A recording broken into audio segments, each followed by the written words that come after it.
আসসালামু আলাইকুম গাইস, কেমন আছেন সবাই? দেখেন বড় বড় দুইটা ইলিশ মাছ। আর ইলিশ মাছ কিন্তু এখন আমি রান্না করেছি। আর ইলিশ মাছ কে কে মাখিয়ে রান্না পছন্দ করেন অবশ্যই জানাবেন। আর এই মাছ দুটো কত টাকা নিয়েছেন আপনারা যদি জানেন তাহলে কমেন্টে জানাতে পারেন। আর মাছ দুটো কেমন হয়েছে তাও বলবেন। আমি কিন্তু গায়ের আঁশটা ভালোভাবে ছিলে নিয়েছি। তারপর দেখেন মাছগুলো আমার কাটা কমপ্লিট। কত সুন্দরভাবে আমি প্লেটে সাজালাম। আর এই তরতাজা মাছটা কে না ভালো লাগে বলেন। এই মাছটা কিন্তু এখন আমি মাখিয়ে রান্না করব।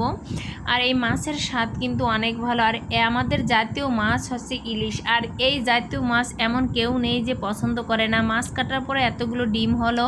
এরপর আমি চলে আসলাম রান্না করার জন্য। দেখেন একটা প্রাইভেটে কড়াই নিছি।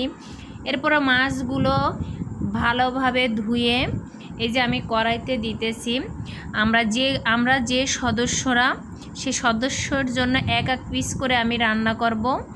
যাই হোক, আমার জামাইয়ের তো মাথা পছন্দ, আমি মাথা দিয়ে দিলাম। আর আমার ছেলের জন্য একটা, আমার জন্য একটা, আর একটা ভাইয়ের জন্য একটা।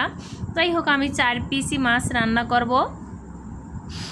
আর এই মাছটা কিন্তু অনেক স্বাদের হয়েছিল।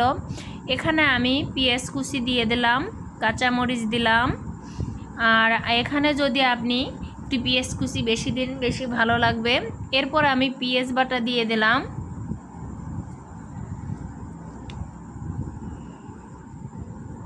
অনেকে আছে যে এটা পছন্দ করে না। আমি কিন্তু মাখিয়ে রান্না করতে খেতে ভীষণ ভালো লাগে। যাই হোক, এরপরে আমি আমার মশলাদানিটা নিয়ে নিলাম। আর মশলাদানি থেকে আমি এক এক করে মশলা দেব।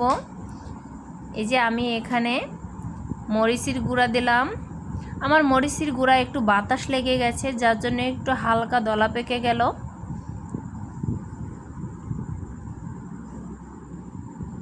এরপরে দিয়ে দেব আমি আমার পরিমাণ মতো হলুদ।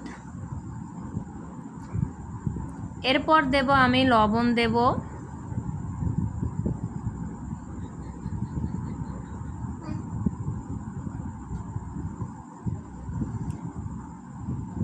এরপরে দেব তেল।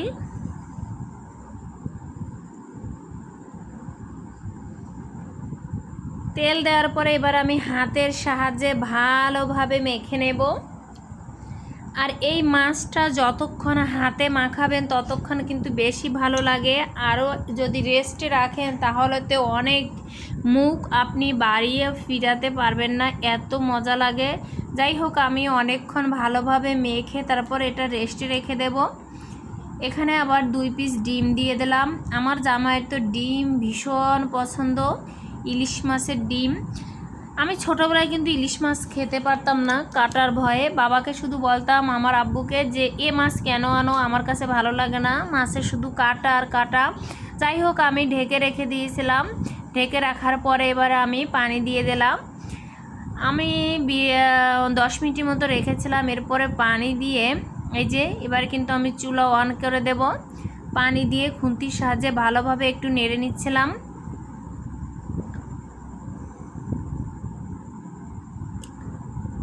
এরপরে জাল করার পরে দেখেন একদম পানি নেই বললেই চলে, ঝোল রাখিনি। কেমন হয়েছে রান্নাটা জানাবেন।